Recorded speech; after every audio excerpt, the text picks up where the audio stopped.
ईरानी media में breaking news दी जा रही है। न्यूज एक कार्गो शिप पर 2 मिसाइल धमाकों की है। धमाके रेवोल्यूशनरी गार्ड ने किए हैं। तस्वीरों में जहाज के हालत खस्ता लग रही है। ईरान ने ये चोट सुपर पावर को दी है। इस हमले को ईरान ने मिसाइल साइट पर बमबारी का बदला बताया है। अमेरिका जब ईरान पर बमबारी करता है तो ईरान बदले में कुवैत को मिसाइलों से फोड़ डालता है।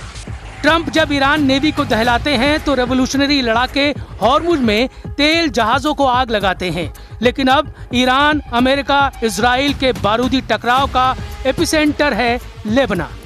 यहाँ फट रहे बम और मिसाइल अमेरिका इजराइल के रिश्तों को बिगाड़ सकते हैं, क्योंकि जिस तरह इजराइल यहाँ हिजबुल्लाह को मार रहा है उसे देख ट्रंप का कलेजा कांप गया है। ट्रंप ने नेतन्याहू से फौरन लेबनान में हमले बंद करने की अपील की है, लेकिन नेतन्याहू ने कहा है कि वो तब तक हिजबुल्लाह को बारूदी डोज देते रहेंगे जब तक लड़ाका ग्रुप का सफाया नहीं हो जाता। इजराइल के धमाकों को देख डर गए ट्रंप।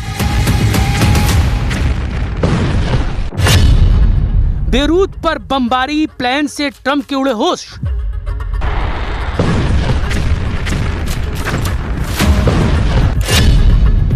ट्रंप ने कहा, बीबी तुमसे सब नफरत करते हैं।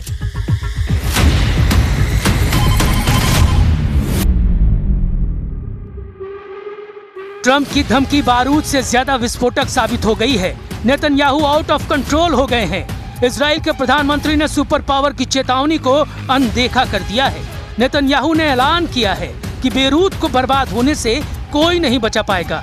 नेतन्याहू ने ये बात ट्रंप को भी बता दी है कि इजराइल का स्टैंड बदला नहीं है, उसका प्लान एक्टिव है। तो क्या होगा ट्रंप के शांति प्रस्ताव का? क्योंकि ईरान ने कहा है कि अगर अब लेबनान पर एक भी बम फटा तो तेल अवीव में मिसाइलों की आंधी आएगी। ईरान की सेना ने चेतावनी दी है, अगर इजराइल ने लेबनान में हमला किया तो उसकी ओर से जवाब दिया जाएगा। इजरायली आर्मी की ओर से लेबनान में बमबारी और कई इलाके खाली करने की धमकी देने के बाद ईरान ने भी इजरायली इलाकों को खाली करने का मैसेज भेज दिया है। ईरान के खातम अल अंबिया सेंट्रल हेडक्वार्टर से इब्राहिम ज़ुल्फ़ागारी ने नेतन्याहू के नाम पैगाम भेजा है।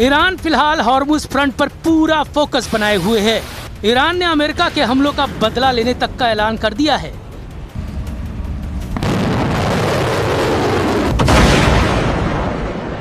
वही तेवर, वही तेजी, वही स्टाइल, धमाके दर धमाके, मिसाइलों के, रॉकेट के, फास्ट बोट का एक्शन, रेवोल्यूशनरी फाइटर्स का दबदबा। ईरान ने अमेरिकी गुरूर को फिर से तोड़ दिया। अब की बार ये बताकर मारा है कि ईरान की हद में जो आया उसका सफाया तय है। ईरानी मीडिया रिपोर्टों के मुताबिक रेवोल्यूशनरी लड़ाकों ने पनामा के झंडा लगे एक जहाज को क्रूज मिसाइल से धुआं कर दिया है। असल में यह कार्गो जहाज अमेरिकी कंपनी MSC सरिस्का V का है, जिसे ओमान के तट पर करीब ईरानी युद्धपोत पर हमले के बदले में ईरान ने मिसाइल से दहलाया है। इससे पहले 1 जून को अरब सागर से गुजर रहे एक कार्गो शिप पर मिसाइल से हमला हुआ, जिससे इराक के तट पर एक बड़ा विस्फोट हुआ। ये मिसाइल हमला इराक तट पर कसर से लगभग 40 समुद्री मील साउथ ईस्ट में हुआ था। समुद्री सुरक्षा एजेंसी ने बताया कि टक्कर के बाद एक जोरदार विस्फोट हुआ। यूके MTO ने मिसाइल हमले से प्रभावित जहाज की जानकारी साझा नहीं की है। इधर ईरान ने अमेरिका के साथ सभी तरह के संपर्क रोकने की बात कह दी है। ईरान की सरकारी मीडिया तस्नीम ने बताया कि axis of resistance Hormuz strait के बाद अब लाल सागर के एंट्री गेट पर मौजूद बाब अल मंडेब स्ट्रेट को भी बंद कर सकते हैं। हॉर्मुज स्ट्रेट के बंद होने से दुनिया के कई देश गंभीर तेल और गैस संकट में फंस गए हैं। लेकिन अब अगर बाब अल मंडेब को वास्तव में बंद किया जाता है तो इसके विनाशकारी परिणाम हो सकते हैं।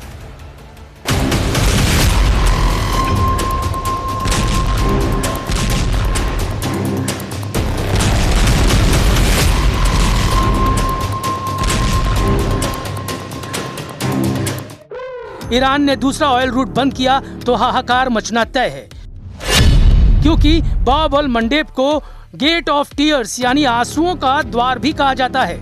बाब अल मंडेब एक बेहद संकरा समुद्री रास्ता है जो लाल सागर को अदन की खाड़ी और हिंद महासागर से जोड़ता है। इसके एक तरफ यमन है, दूसरी तरफ अफ्रीका के जिबूती और इरिट्रिया देश हैं। अपनी सबसे सकरी जगह पर यह सिर्फ 26 से 29 किलोमीटर चौड़ा है। फोर्ब्स के मुताबिक दुनिया के कुल समुद्री व्यापार का लगभग 12 से 14% हिस्सा इसी छोटे से रास्ते से होकर गुजरता है। एशिया से यूरोप जाने वाले लगभग सभी कमर्शियल कंटेनर जहाज यहीं से निकलते हैं। खाड़ी देशों से यूरोप और अमेरिका जाने वाले तेल और लिक्विफाइड नेचुरल गैस के टैंकर इसी रास्ते का इस्तेमाल करते हैं। यहाँ से रोजाना लगभग 40 से 50 लाख बैरल कच्चा तेल गुजरता है। इसलिए अगर ईरान वाकई इसे बंद करता है तो ऐसा कर वो पूरी दुनिया को रुला सकता है। हॉर्मुज और बाब अल मंडेब दोनों के बंद होने का मतलब होगा कि दुनिया की कुल तेल और गैस सप्लाई का 25% हिस्सा पूरी तरह से लॉक हो जाएगा। हॉर्मुज स्ट्रेट में ईरान की मंजूरी के बिना घुसना मना है। अब दूसरे तेल गलियारे में बैरियर लगाकर रेवोल्यूशनरी लड़ाके ट्रम्प से बराबरी की डील की मांग कर रहे हैं। ईरान की बारूदी फास्ट बोट पहरेदारी कर रही है। जिस भी जहाज पर शक होता है उसे रेवोल्यूशनरी लड़ाके रॉकेट धमाकों से ब्रेक लगा दे रहे हैं। लेकिन अमेरिका कितनी देर शांत रहेगा? ट्रम्प कब तक युद्ध समझौते का इंतजार करेंगे? क्योंकि लेबनान में ट्रम्प की कही बात सच साबित नहीं हो रही है। बेरूत को इजराइल ढहाने के मिशन को ऑन कर चुका है। ईरान कह रहा है लेबनान में जब तक हमला होगा कोई समझौता नहीं हो सकता।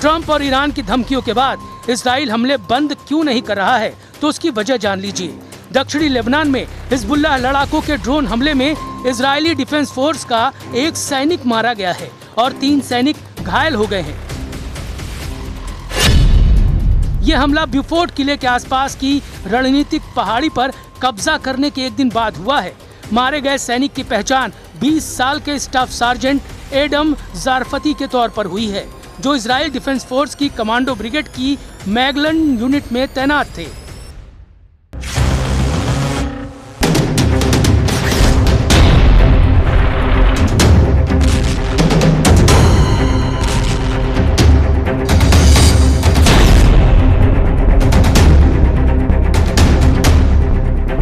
दिनों के युद्ध में दूसरे इजरायली सैनिक की मौत से युद्ध भड़क गया है। हिजबुल्लाह लड़ाके अब रात में फर्स्ट पर्सन व्यू ड्रोन की बौछार से इजराइल को दहला रहे हैं। इसलिए आईडीएफ ने हिजबुल्लाह आतंकियों को नबाती से खदेड़ना शुरू कर दिया है।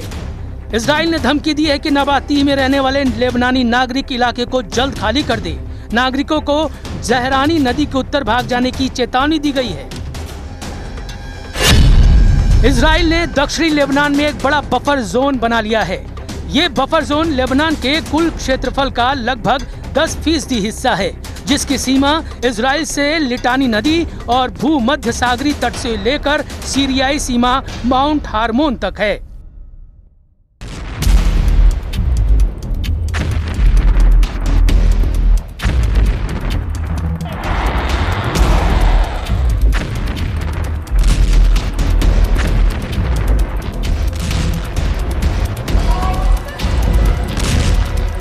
हालांकि हिजबुल्लाह के गढ़ कहे जाने वाले बेरूत में अब भी लड़ाका ग्रुप का कंट्रोल है।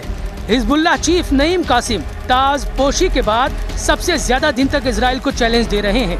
इजराइल के लिए सबसे बड़ी मुश्किल ट्रम्प की बढ़ती नाराजगी है। अगर ट्रम्प ने इजराइल का साथ छोड़ा तो युद्ध में नेतन्याहू अकेले पड़ जाएंगे। बिना अमेरिका के इजराइल कितने दिन युद्ध में टिक पाएगा समझना मुश्किल नहीं, क्योंकि अब तो इजराइल के अंदर ही नेतन्याहू का भारी विरोध शुरू हो गया है।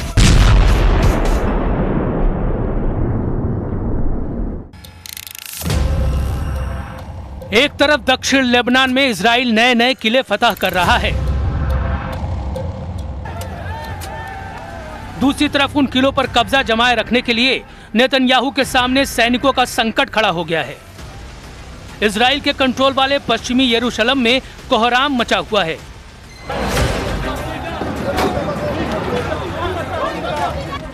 पश्चिमी यरूशलेम में पुलिस पैटर्न से पीट रही है। ये हंगामा करने वाले हैं हारेदी प्रदर्शनकारी। इन्होंने सेना में भर्ती के खिलाफ मोर्चा खोला हुआ है। हारेदी यहूदियों की रैली नेतन्याहू को बार बार चैलेंज कर रही है।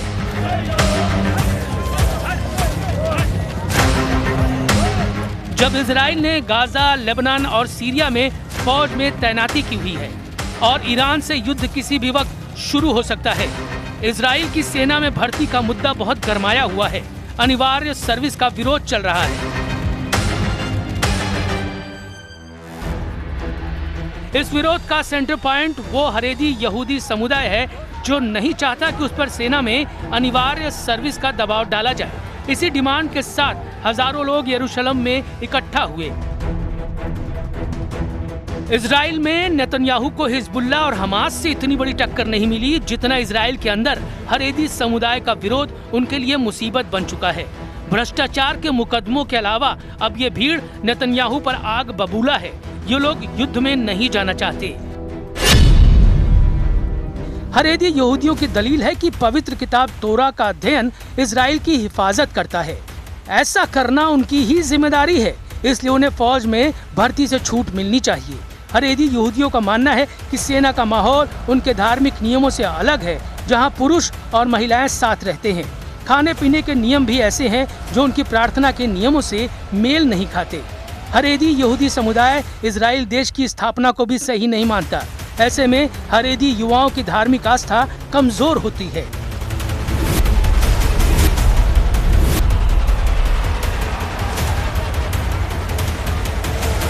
अभी तक हारेदी यहूदी समुदाय को सेना में भर्ती से छूट रही है, लेकिन सुप्रीम कोर्ट के आदेश के बाद इसे खत्म किया गया है। नेतन्याहू के गठबंधन वाले साथी भी यही चाहते हैं। ऐसे में नेतन्याहू सरकार से हारेदी समुदाय की टक्कर तेज होती जा रही है, लेकिन नेतन्याहू की दिलेरी से दुश्मन वाकिफ है। फाइटर लीडर कभी भी मुश्किलों से घबराते नहीं। दुश्मनों की भीड़ कितनी ही बड़ी क्यों न हो, इजराइल टकराने से बचता नहीं। इजराइल जमकर लड़ रहा है। फैसला ट्रम्प को करना है कि वो साथ देंगे या नहीं, क्योंकि ये युद्ध इजराइल से ज्यादा उनकी साख का सवाल है।